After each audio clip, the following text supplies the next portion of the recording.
अगर आप भी पंच नीडल सीखना चाह रहे हो, ये जर्नी स्टार्ट करना चाह रहे हो, तो आप बिल्कुल सही वीडियो पे हो। कौन से नीडल में कौन सा थ्रेड डलेगा, क्या मटेरियल लगेगा, उसके क्या लिंक होंगे, मैं सारे आपके साथ शेयर करूँगी। मेरा थ्रेड ही खत्म हो गया था तो ये आधा ही हो पाया मैंने ये कंप्लीट करने के बाद मुझे रियलाइज़ हुआ कि मैंने ये उल्टा बना दिया है, क्योंकि तो पंच नीडल मैंने भी अभी सीखना चालू किया है। अब मेरे साथ आप लोग भी सीख सकते हो। तो मैंने मंगाई थी अमेजन से पंच नीडल किट, जिसमें सारी चीज़ें अवेलेबल थी। आपके थ्रेड्स थे, वूल था, हुक था, क्लोथ था और नीडल्स। तो इस किट का लिंक तो नहीं शेयर कर पाऊंगी मैं, क्योंकि वो अब अवेलेबल ही नहीं है, बट मैं आपको दूसरी पंच नीडल्स का लिंक शेयर करूंगी, आप वहाँ से मंगा सकते हो। ये है पंच नीडल जो मेरी किट में आई थी, और ये बहुत छोटी छोटी पंच नीडल्स हैं, एज इन 2.2, 1.6, 1.3 mm की हैं। और इसमें आया था थ्रेडर, जो जिसकी हेल्प से आप थ्रेड डाल सकते हो। जो इसमें मैनुअल है, इससे आप देख सकते हो कि आपको कैसे थ्रेड डालना है और क्या क्या आप टेक्निक्स यूज़ कर सकते हो, पैटर्न यूज़ कर सकते हो बनाने के लिए। तो सबसे पहले मैंने ये जो किट में क्लोथ आया था, उसी की जो पतली वाली थ्रेड्स थी, उससे मैंने सर्कल और स्क्वायर बना के देखा था। तो नेक्स्ट मंगाई थी मैंने ये 5 mm की पंच नीडल। मुझे ऐसा लगा था कि जो मोटी वाली वूल किट में आई है वो 5 mm वाले पंच नीडल में लग जाएगी, बट मेरा अंदाज़ा अच्छा नहीं था। ये पंच नीडल अच्छी है, ये एडजस्टेबल है, आप इसको एडजस्ट कर सकते हो अपने अकॉर्डिंग। तो जितना बड़ा नीडल होगा उतने बड़े हुप्स बनेंगे। ये है वो यार्न जो मैंने मैजिक नीडल से मंगाई थी, जो कि 5 mm की नीडल के साथ काम कर सकती है। तो जब मेरे पास नया क्लोथ आ गया, नया नीडल आ गया, नया वूल आ गया, तो मैंने तब उसके बाद ट्राई किया ये फ्लावर बनाना। और ये 5 mm की नीडल से मैंने ये फ्लावर बनाया था। तो येलो, ब्राउन और ग्रीन में आप देख रहे हो वो 5 mm से बना हुआ है, और नीचे जो रेड में देख रहे हो वो उसी किट वाली नीडल से बना हुआ है। तो आपको अगर महीन पतला वाला काम करना है तो आप वो छोटी वाली नीडल यूज़ कर सकते हैं, पतली वाली थ्रेड यूज़ कर सकते हैं। बट थोड़ा अगर आपको हैवी काम करना है तो उसके लिए आप ये मोटी वाली वूल और 5 mm की नीडल यूज़ कर सकते हैं। तो फिर मैंने और शॉपिंग करी, क्योंकि थोड़ा मुझे कॉन्फिडेंस आया पंच नीडल में, और मैंने डिफरेंट साइज़ के हुक्स मंगाए। तो लास्ट चीज़ की आपको ज़रूरत पड़ेगी वो है ये फेल्ट फैब्रिक। तो आपका पंच नीडल का जो भी काम है वो उसको आपको सिक्योर करना होता है, तो वो इसकी हेल्प से हम करते हैं। मैं आपको एंड में बताऊंगी कि कैसे इसको यूज़ कर सकते हैं। और ये है कुछ मेरे पंच नीडल जो मैं ऑलरेडी पंच कर चुकी हूँ। मुझे बताना ये कैसे लग रहे हैं। ये एक पाउच भी था मेरे पास जिसमें मैंने पंच किया था, बट क्योंकि मेरा थ्रेड ही ख़त्म हो गया था तो ये आधा ही हो पाया, मैंने ऐसे ही छोड़ रखा है इसको। आज हम बनाएंगे ये गणेश जी वाला पैटर्न, तो चलिए स्टार्ट करते हैं। तो ये है मेरा फैब्रिक। कॉर्नर का मैं थोड़ा सा हिस्सा इसमें से काटूंगी ताकि मैं उसको अपने लिए यूज़ कर सकूं। नीचे लगा रही हूँ मैं एक हुक, और ऊपर से उसको दूसरे हुक से सिक्योर करूँगी। ये करते करते मुझे पता चला कि मैंने इसका स्क्रू खो दिया है, तो फिर मैंने इसको स्क्रू ढूंढा, तो लकीली इसका स्क्रू मिल गया था, तो मैंने इसको सिक्योर किया। उसके बाद कपड़ा हमको बिल्कुल टाइट रखना है। मैं क्या करती हूँ कि एक बार स्क्रू लगा देती हूँ, हुक लगा देती हूँ, उसके बाद खींचती हूँ कपड़े को चारों तरफ से, और फिर से हुक से उसको टाइट करती हूँ। तो जितना मेरा एक्सपीरियंस रहा है, अगर आप पतली नीडल से काम कर रहे हैं तो आपके पंचेस बहुत धीरे रहते हैं और उस टाइम आपका कपड़ा इतना लूज़ नहीं होता। बट अगर आप थोड़ी मोटी नीडल से काम कर रहे होते हैं तो पंच करते करते आप प्रेशर डालते हैं, और वही प्रेशर आपके कपड़े को थोड़ा लूज़ कर देता है। तो मैं बीच बीच में कोशिश करती हूँ कि हमेशा जब थोड़ा पंच करने के बाद मैं खींचते रहती हूँ कपड़े को, और ताकि कपड़ा बिल्कुल एकदम टाइट रहे। तो कट करते टाइम ध्यान रखना है कि थोड़ा एक्स्ट्रा कट करें कपड़ा, एकदम बिल्कुल हुक के पास ना कट करें। तो आपका जो भी डिज़ाइन है आप पहले से उसको बना के रख सकते हैं, बाद में आपको ट्रेस करना होता है। तो मैं कैसे ट्रेस करती हूँ, तो पहले तो मैं मार्कर से बनाती हूँ डिज़ाइन, ताकि मुझे एक्चुअली दिख सके वो कपड़े के दूसरी साइड से।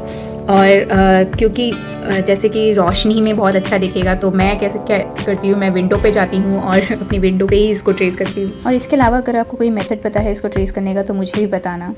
मैंने सिर्फ सर्कल और गणेश जी बनाए, क्योंकि मुझे लगता है कि बहुत ज़्यादा लंबी वीडियो हो जाएगी अगर मैं फ्लावर भी बनाने बैठ गई, तो इसलिए सिर्फ गणेश जी से ही आज हम स्टार्ट करेंगे। तो ये पंच नीडल मैंने मंगाई थी, और इसके बारे में मैं आपको बताना भूल गई। इसमें आपको साइज़ मिल जाएंगे 5, 4, 3 और 2। तो मेरे लिए ये परफेक्ट है। मुझे पहले से पता होता तो मैं सिर्फ यही मंगा। मेरी ये 4 mm की नीडल्स में ऑलरेडी लगी हुई थी, इसमें लिखा होता है कि ये 4 mm की है, और 2 और 3 mm के लिए भी ऐसे ही उन्होंने दे रखे होते हैं लगाने के लिए। बट 5 mm के लिए आपको ज़रूरत नहीं है ये एक्स्ट्रा ऊपर से कुछ लगाने की। 5 mm का नीडल डायरेक्टली आपके हैंडल पे लग सकता है। नीडल हमको खुद से एडजस्ट करनी होती है, जितना बड़ा आप रखोगे उतना बड़ा पीछे से हुक बनेगा उसमें, और जितना छोटा रखोगे उतना छोटा। तो मैं मेजरमेंट अपनी फिंगर से करती हूँ। मैंने 4 mm से भी काम किया है, तो उसमें मैंने देख रखा है कि इतने साइज़ में कितने बड़े पंच निकल के आएंगे, तो इस हिसाब से मैं 5 के लिए भी उतना ही उसको सेट कर रही हूँ। तो अभी हम देखेंगे कि थ्रेडर की हेल्प से हम लोग अपनी ऊन कैसे डाल सकते हैं। तो एक ये होता है eye of the needle. Eye of the needle से आपको थ्रेडर अपना डालना है और इसको निकालना है बैक ऑफ द नीडल से। एक बार ये पीछे की साइड पूरा आ जाए तो वहाँ से आप अपना थ्रेड डाल सकते हैं इसमें। जैसे कि यहाँ पे आ गया है, इसमें मैं अब अपना थ्रेड डाल सकती हूँ।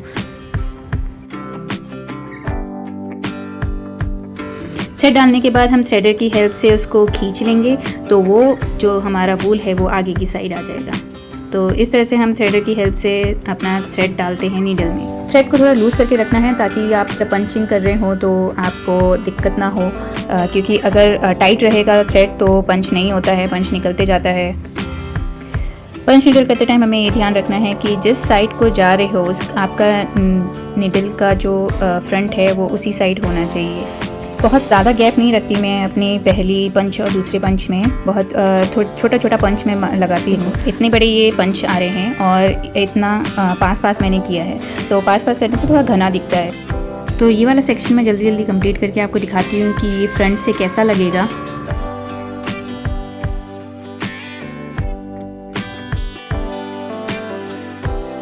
ये कंप्लीट करने के बाद मुझे रियलाइज़ हुआ कि मैंने ये उल्टा बना दिया है, क्योंकि हम लोग ट्रेस करते टाइम अगर हमको कोई लेटर ट्रेस करना है या फिर कोई इमेज ट्रेस करनी है तो उसका हमको मिरर इमेज बनाना चाहिए, और मैंने यहाँ पे सीधा बना दिया, तो ये गलत हो गया है एकदम, और अभी मुझे इसमें रीवर्क करना पड़ेगा। कोई बात नहीं, अभी हम सीख ही रहे हैं, तो मैं आपको बताती हूँ अगर ऐसी गलतियाँ हो जाए तो उसको ठीक कैसे करना है।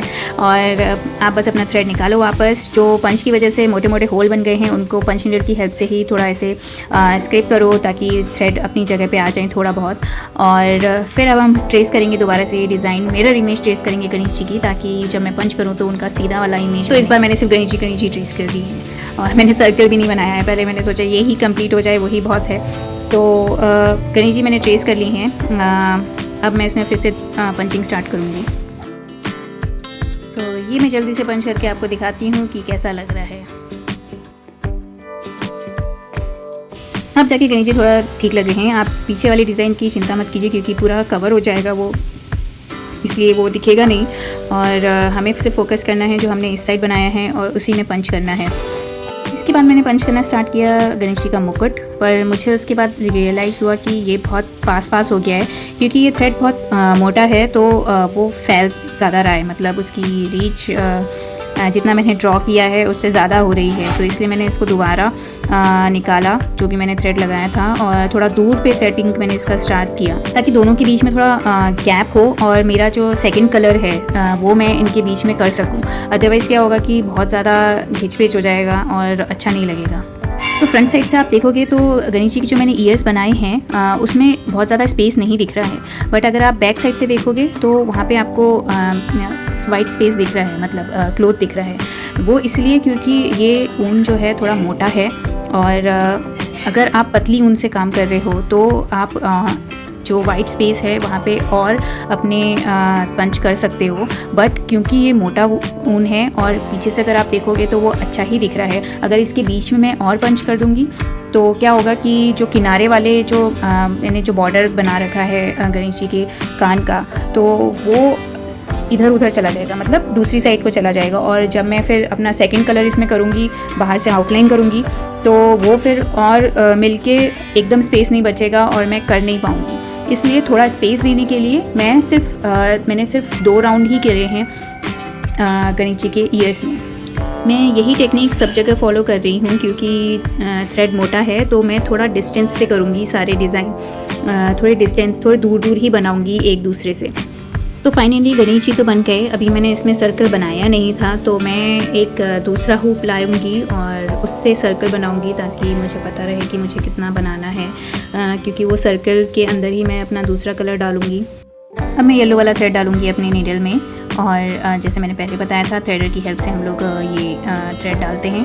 तो सबसे पहले मैं आपको मुकुट के बीच में करके दिखाती हूँ, क्योंकि कम स्पेस है वहाँ पे। एक ही लाइन कर दूँगी अगर मैं येलो की तो भी काम चल जाएगा मेरा। तो ये कुछ ऐसा दिख रहा है। और अभी मैं अब पूरा येलो करूँगी, जितना मैंने सर्कल उसका बना रखा है उसमें पूरा मैं येलो से कवर करूँगी और आपको दिखाती हूँ इसके बाद कैसा लग रहा है।